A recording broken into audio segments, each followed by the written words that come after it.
Assalamualaikum warahmatullahi wabarakatuh. Kami mahasiswa Universitas Teknologi Digital, Prodi S1 Manajemen.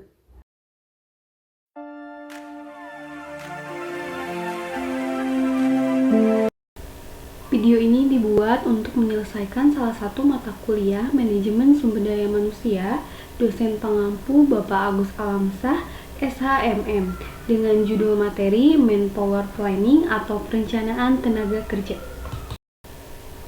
Kami terdiri dari 5 anggota kelompok yang saling bekerja sama dalam menyelesaikan tugas ini.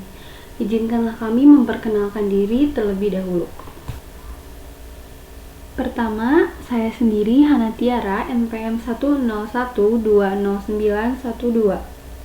Kemudian Irfan Wibowo, NPM 10120120147. Kemudian Mulanisa Sapalatipa, NPM 101209005.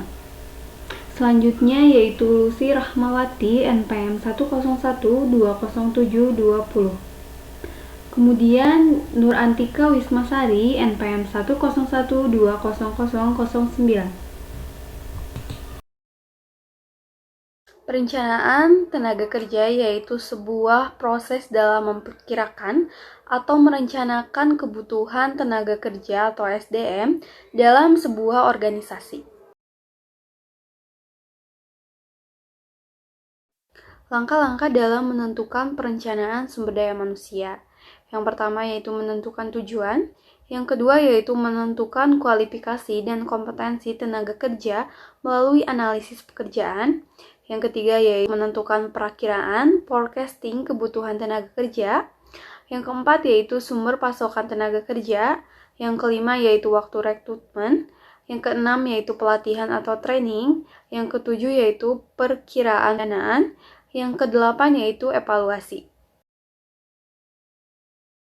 Yang selanjutnya ada menentukan tujuan. Setiap perencanaan harus memiliki tujuan yang jelas yang harus dicapai, antara lain. Yang pertama ada memenuhi kebutuhan perusahaan untuk meningkatkan produk atau membuat produk baru. Yang kedua ada melakukan perluasan usaha dengan cara membuka anak perusahaan. Yang ketiga menyiapkan pengganti yang mau pensiun, promosi, mutasi, dan sebagainya. Dalam tujuan tersebut harus tertuang juga level pekerjaan dan status tenaga kerja. Apakah statusnya diproyeksikan untuk pegawai tetap, pegawai ekstrak, atau outsourcing? Menentukan kualifikasi dan kompetensi tenaga kerja melalui analisis pekerjaan. Dalam analisis pekerjaan, digunakan beberapa metode yang gunanya untuk mengoptimalkan kinerja pekerja. Metode-metode yang sering digunakan antara lain adalah observasi, partisipasi, data yang tersedia, wawancara, survei, dan catatan harian kerja. Analisis jabatan dapat dipergunakan oleh suatu organisasi untuk mendukung tujuan dan aktivitas organisasi. Terdapat 4 metode umum yang digunakan dalam analisis jabatan, yaitu yang pertama metode observasi, yang kedua metode wawancara. Metode wawancara dilakukan secara langsung di lokasi tempat mereka bekerja atau terkait langsung dengan pekerjaan yang mereka lakukan. Yang ketiga, metode angket. Metode angket dilakukan dengan cara meminta karyawan untuk mengisi kuesioner untuk menggambarkan tugas yang berkaitan dengan jabatan dan tanggung jawab mereka. Dan yang terakhir, metode kombinasi.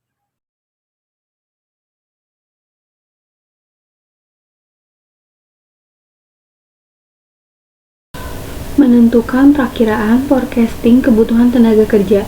Kebutuhan atau permintaan akan sumber daya manusia oleh suatu organisasi merupakan ramalan kebutuhan akan sumber daya manusia. Ini bukan sekedar kuantitas atau jumlah saja, tetapi juga menyangkut soal kualitas. Dalam meramalkan kebutuhan sumber daya manusia yang akan datang, perlu memperhitungkan faktor-faktor yang mempengaruhi perkembangan organisasi itu.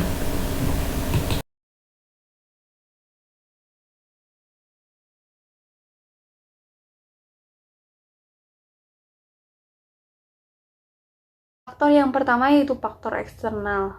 Kondisi lingkungan bisnis yang berada di luar kendali perusahaan yang berpengaruh pada rencana strategi dan rencana operasional sehingga langsung ataupun tidak langsung berpengaruh pada perencanaan sumber daya manusia.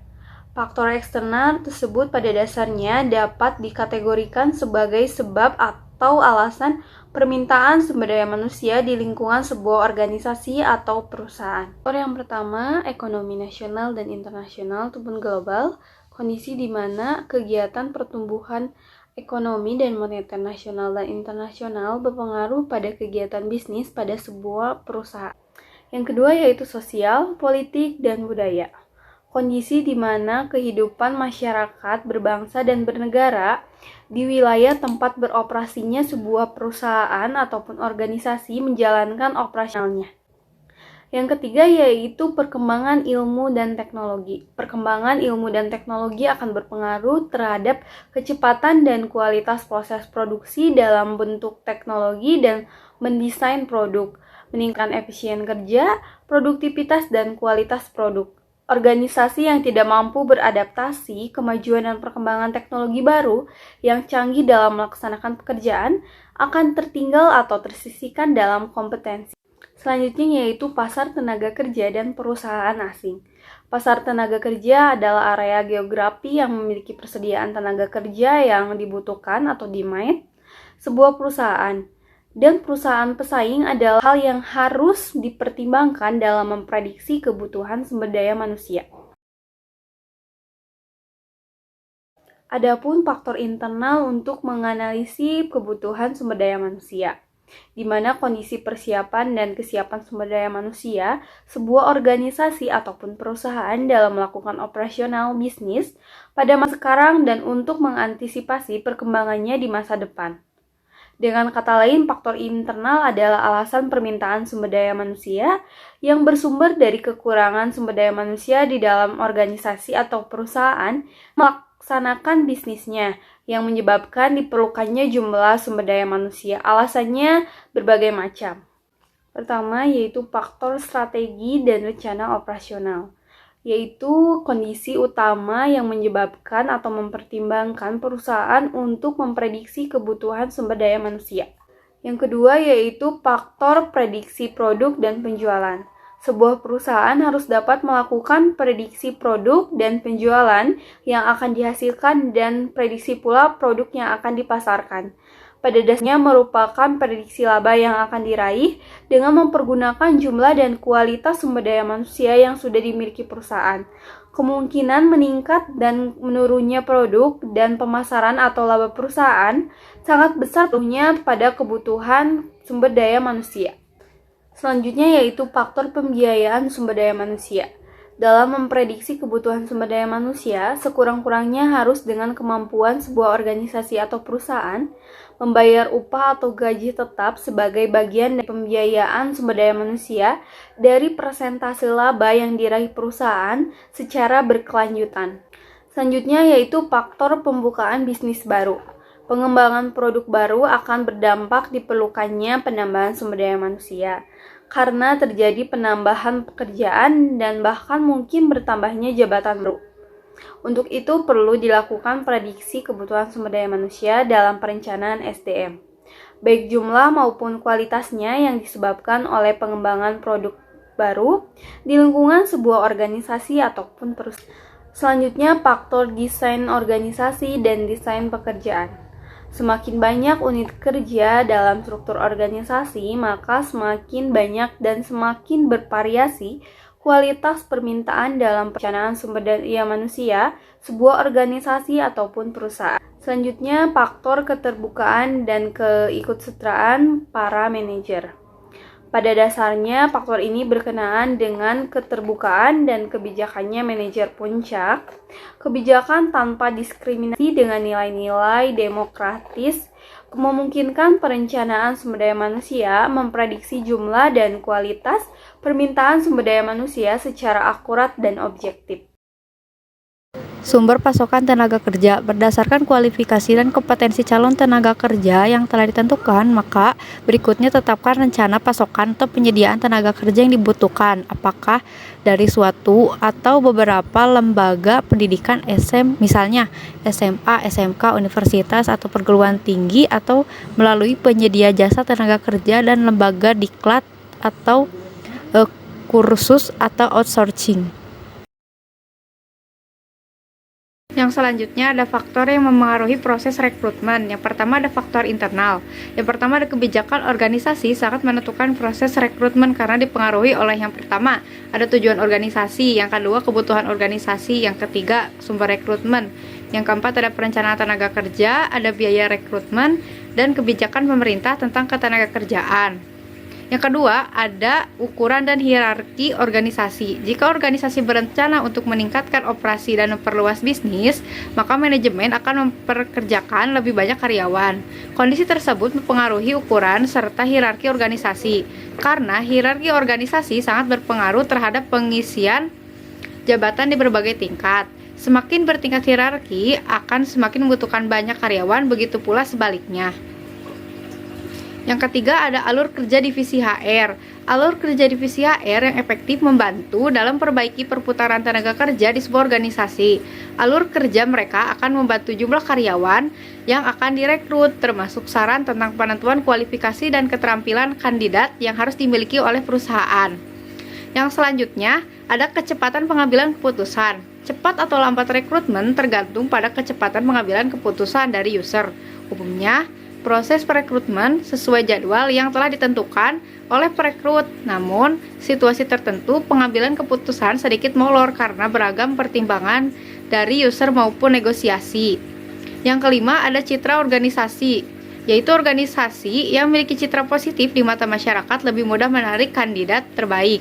Pasalnya, citra organisasi membentuk persepsi serta pengambilan keputusan masyarakat tentang dunia kerja hingga penggunaan produk atau jasa. Oleh karena itu, ada baiknya organisasi memiliki dan mempertahankan hubungan masyarakat yang baik, menyediakan layanan konsumen, mempertahankan kualitas produk atau jasa, memiliki nilai kemanusiaan, dan lainnya. Yang selanjutnya ada job description. Sama seperti citra organisasi, job description berperan penting dalam proses rekrutmen. Perusahaan yang mampu menggambarkan tentang tugas yang akan ditentukan, gaji dan tunjangannya, jalur karir yang baik, penghargaan kepada karyawan, dan lingkungan kerja positif akan menarik kandidat yang memenuhi syarat. Selanjutnya ada faktor eksternal. Yang pertama ada pasar tenaga kerja. Pasar tenaga kerja mengontrol permintaan dan penawaran kandidat. Jika ketersediaan karyawan dengan keterampilan tentu lebih sedikit daripada permintaan, maka perekrutan akan membutuhkan upaya lebih banyak untuk menarik bergabung ke perusahaan Anda. Di sisi lain, jika permintaan lebih sedikit daripada penawaran rekrutmen akan lebih mudah. Yang kedua ada regulasi pemerintah. Kontrol pemerintah terhadap ranah ketenaga kerjaan mempengaruhi perekrutan. Hal ini terlihat di undang-undang dan peraturan pemerintah tentang ketenaga kerjaan. Biasanya regulasi tersebut mencerminkan lingkungan sosial dan politik pasar, seperti sistem kerja, jam kerja, gaji, dan tunjangan, peraturan keselamatan dan kesehatan, hak cuti, dan lainnya. Regulasi ini bisa bertambah sewaktu-waktu. Yang selanjutnya ada kejadian luar biasa. Negara yang mengalami kejadian luar biasa seperti pandemi COVID dan penyakit menular pasca bencana akan mengalami pasar tenaga kerja agak lesu. Hal itu terlihat saat pandemi COVID-19 kemarin pada tahun 2020, tak sedikit perusahaan yang mem-PHK-kan karyawan karena kegiatan bisnis dibatasi oleh pemerintah. Dampaknya tingkat pengangguran bertambah. Namun, seiring penanganan pandemi dan layanan kesehatan semakin baik, kegiatan bisnis pun berangsur pulih perlahan. Yang keempat ada tingkat pengangguran. Elemen mempengaruhi ketersediaan pelamar adalah tingkat pertumbuhan ekonomi. Jika ekonomi tumbuh, maka banyak perusahaan membutuhkan tenaga kerja. Jika tidak, angka pengangguran meningkat, dan bila pengangguran tinggi di suatu wilayah, perekrutan sumber daya akan mudah dan sederhana. Yang kelima ada kompetitor.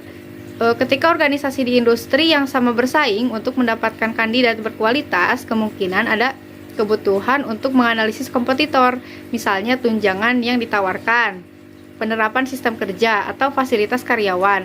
Di sisi lain, Terdapat perusahaan yang mengubah kebijakan dan prosedur perekrutan secara berkala.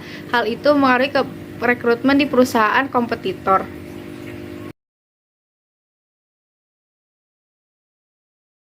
Training atau pelatihan adalah suatu proses pendidikan jangka pendek dengan menggunakan prosedur yang sistematis dan terorganisir, sehingga karyawan operasional belajar pengetahuan, teknik pengerjaan, dan keahlian untuk tujuan tertentu. Penggunaan istilah training ini seringkali rancu dengan penggunaan istilah lainnya, yaitu latihan atau exercise, yang merupakan komponen tersendiri dalam sebuah pelatihan, dan begitu pula dengan pendidikan yang ditunjukkan untuk memperoleh keterampilan atau skill khusus dan sebagainya. Faktor internal dalam training, yaitu faktor internal ini berhubungan langsung dengan kehidupan organisasi secara keseluruhan yang dikendalikan oleh pimpinannya ataupun terkait dengan para anggotanya atau karyawan dan lain-lainnya. Secara spesifik, hal yang terkait dengan faktor internal antara lain misi dan tujuan organisasi. Yang kedua ada strategi pencapaian tujuan. Ketiga, sifat dan jenis kegiatan. Keempat, jenis teknologi yang digunakan. Faktor eksternal. Faktor eksternal agar organisasi itu dapat melaksanakan misi dan tujuannya, maka ia harus memperhitungkan faktor-faktor lingkungan atau faktor eksternal organisasi tersebut. Adapun faktor-faktor eksternal itu meliputi 1. Kebijakan pemerintah, 2. Sosial budaya masyarakat, 3. Ada perkembangan ilmu pengetahuan dan teknologi. Yang selanjutnya ada perkiraan pendanaan. Langkah penting berikutnya adalah membuat estimasi atau perkiraan kebutuhan dana. Walaupun istilahnya perkiraan, tapi harus diusahakan yang paling mendekati kebutuhan real. Hal tersebut sangat penting karena pendanaan merupakan bagian yang menentukan keberhasilan pelaksanaan perencanaan.